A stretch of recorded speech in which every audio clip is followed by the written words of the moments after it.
Halo sobat Rebaner, kembali lagi bersama saya. Sebelum saya mulai, di sini saya akan berpantun terlebih dahulu. Ikan teri makan tomat. Kembali lagi, sahabat yang terhormat. Pada kesempatan kali ini, saya akan merangkum alur cerita film Komando. Dan tanpa banyak cakap dan banyak bicara, langsung saja fokuskan satu pikiran dengan satu tujuan. Dan mari kita katakan bersama-sama, 1, 2, 3.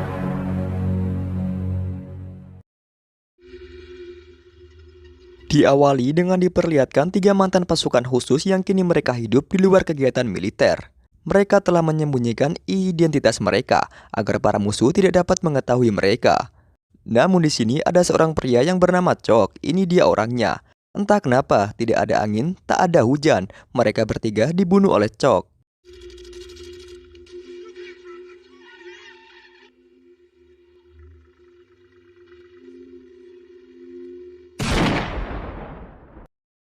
Dan di sini kita diperlihatkan seorang mantan pemimpin pasukan elit yang bernama John. Ini dia orangnya. John ini telah hidup di sebuah pedesaan yang kini ia tidak lagi terjun ke medan perang karena ia sudah pensiun. Ia tinggal bersama anaknya yang bernama Jenny. Saat mereka sedang bersantai dan makan bersama, mereka dikejutkan dengan kedatangan pesawat tempur.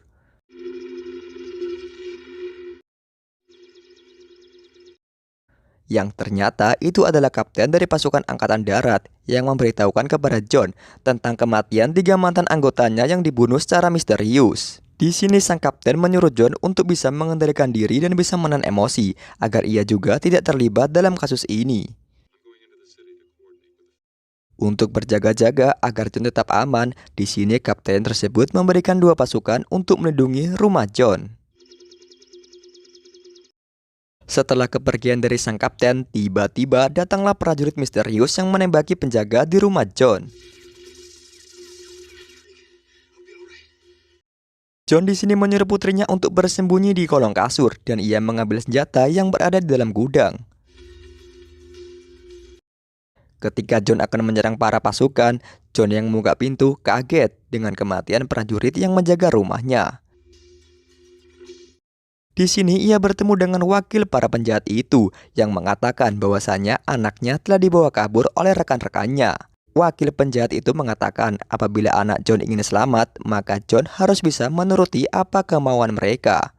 Namun karena John bukan orang biasa, tetapi ia adalah mantan dari pasukan elit, ia pun langsung membunuh wakil penjahat tersebut. Ketika John akan menaiki mobil, di sini ia tidak bisa menaiki mobil tersebut karena mobilnya telah disabotase oleh para penjahat itu. Tak berpikir panjang di sini John pun langsung mengendarai mobil yang tidak bisa menyalakan mesin, namun ia menggelindingkan mobil tersebut. Di sini John hilang kendali sehingga membuat mobilnya pun terperosok dan ia pun harus terkepung oleh beberapa pasukan itu. John terkaget dengan wajah yang tidak asing baginya, yang ternyata orang tersebut adalah bekas dari anak buahnya. Ia adalah Bernard, ini dia wajahnya, dan ternyata ia adalah orang yang telah dibunuh oleh Chok di awal film. John pun dibawa ke tempat para perkumpulan penjahat. Di sini ada ketua dari penjahat tersebut yang bernama Arius. Arius adalah seorang penjahat yang telah melakukan berbagai macam kejahatan di berbagai belahan dunia. Arius meminta kepada John agar John membunuh Presiden Valverde agar ia bisa langsung menggantikan posisinya sebagai presiden. Arius berbicara bahwasanya apabila John tidak mau mengikuti kata-katanya, maka putrinya akan dibunuh saat itu juga. Dengan terpaksa John pun ikut dan melakukan misi itu dan di sini ia pun langsung berangkat ke bandara bersama seorang penjahat yang mengawalnya. Di sini ada seorang penjahat lain yang mengawasi penerbangan yang dinaiki oleh John agar John tidak kabur dalam penerbangan itu. Ia ini bernama Donnie, ini dia orangnya. Namun karena John ini adalah mantan pasukan elit, di sini ia sudah mengetahui kondisi tersebut. Dia langsung membunuh orang yang mengawal dirinya. John pun langsung pergi ke tempat penyimpanan barang dan ia pun langsung lari ke bawah pesawat. Dan ketika itu, ia pun langsung melompat ketika pesawat lepas landas. John di sini memiliki waktu 11 jam untuk menyelamatkan putrinya agar John tidak dicurigai oleh Arius. John pun langsung pergi untuk menyusul Donnie. Namun di sini Doni malah bertemu dengan seorang wanita yang bernama Cindy. Ini dia orangnya. Ketika Doni sedang pergi, John pun langsung menghampiri Cindy dan menyuruh Cindy untuk mengikuti kemana Doni akan pergi. Dan ternyata Doni singgah di sebuah mall. John pun menyuruh Cindy untuk mendekati Doni dan membawanya ke tempat sepi. Setelah itu, John yang akan mengurus semuanya. Namun karena Cindy ini takut kepada John, ia pun melaporkan kepada polisi dan ia mengatakan bahwa ada orang gila berbadan besar yang mengancam dirinya. Merasa bahwa Cindy tidak bisa dipercaya lagi, John pun langsung menangkap Doni. Namun Doni bisa melarikan diri. Terjadi adegan kejar-kejaran ketika Doni akan menghubungi Arius di tempat menelepon umum dan John pun langsung merusak semua telepon umum yang berada di sana. Karena John telah merusak telepon umum tersebut, ia pun harus berhadapan dengan 10 polisi sekaligus.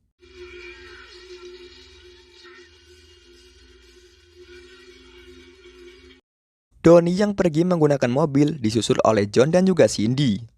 Ketika berada di tempat sepi, John pun langsung menyenggol mobil Doni yang membuat mobilnya terperosok.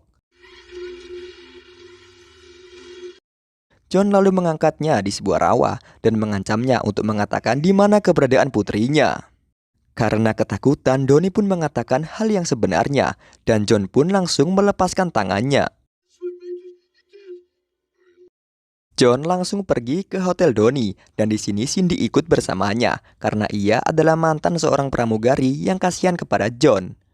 Ketika mereka sudah sampai di hotel Doni, mereka pun segera mencari informasi di mana keberadaan Darius.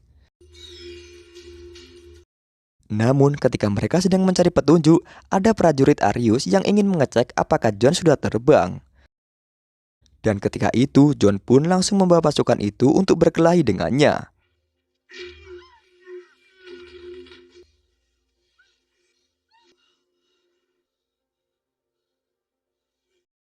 Setelah itu, John memeriksa mobil pasukan yang ia bunuh, dan di sini ia menemukan lokasi Arius dengan bantuan dari Cindy. John dan Cindy pun langsung pergi ke tempat penyimpanan senjata, dan dengan gregetnya, John menggunakan bego untuk menghancurkan tempat tersebut. John lalu mengambil semua barang-barang yang ia perlukan. Namun ketika itu, ia ketahuan oleh petugas, dan ia pun dibawa oleh polisi. Namun sang polisi tidak menyadari bahwa ada Cindy di dalam. Cindy pun langsung mengejar mobil polisi yang menangkap John dan Cindy mengeluarkan senjata dan menembak mobil tersebut hingga rungkut. Cindy dan John pun langsung datang ke pelabuhan untuk meneruskan perjalanan. John di sini mencuri pesawat, namun ia ketahuan oleh penjaga yang berada di sana. Namun dengan mudahnya, John mampu mengalahkannya. Scene berpindah ketika anak John yang sedang terkurung di sebuah tempat. Namun karena ia adalah anak si John, ia pun berinisiatif untuk keluar dari situ.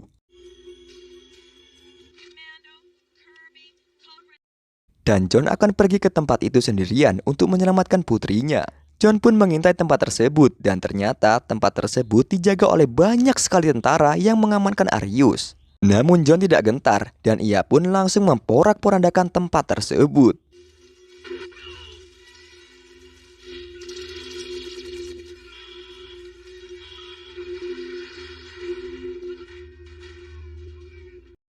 Dan di sini anak John telah berhasil melubangi dinding kayu. Namun ketika itu, ia ketahuan oleh Bennett.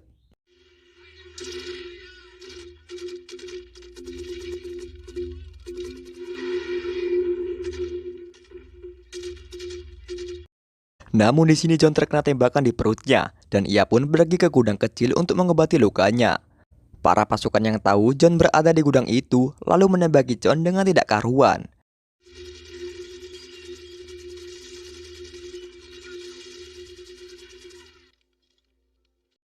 Setelah mengobati lukanya, di sini John pun langsung beraksi lagi.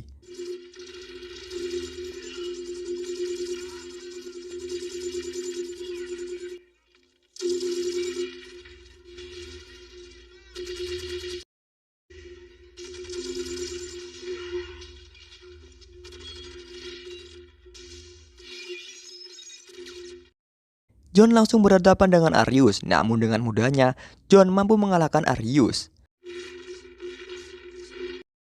Lalu ia pun pergi ke tempat bawah tanah dan ia bertemu dengan Bennett. Dan ternyata Bennett telah menyekap anaknya John. Dengan liciknya, Bennett pun langsung menembak John. Namun di sini John mengatakan bahwa kalau ia laki-laki yang sejati, maka gunakanlah pisau.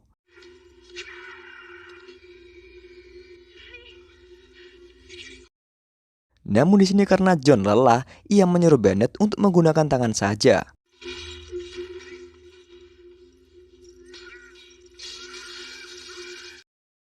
Kesempatan itu dilakukan oleh John dengan ia sangat mudahnya mengalahkan Bennett. Lalu setelah itu, ia pun membawa putrinya untuk kembali pulang. Namun di sini ada teman John yaitu jenderal yang datang untuk membantunya.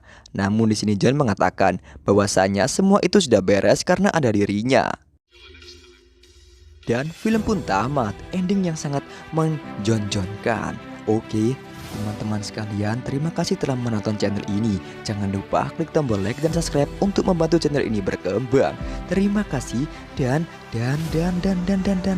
maaf apabila ada suara burung atau suara dari sepeda motor yang lewat, itu karena saya rekamannya berada di rumah kosong yang di sampingnya ada jalan raya, di sampingnya lagi dan di atas itu tidak ada genteng dan suara burung pun terdengar dan juga biasanya ada suara kereta sehingga membuat rekamannya menjadi tercampur, ada suara burung, ada suara kereta dan juga ada suara dari motor-motor yang lewat.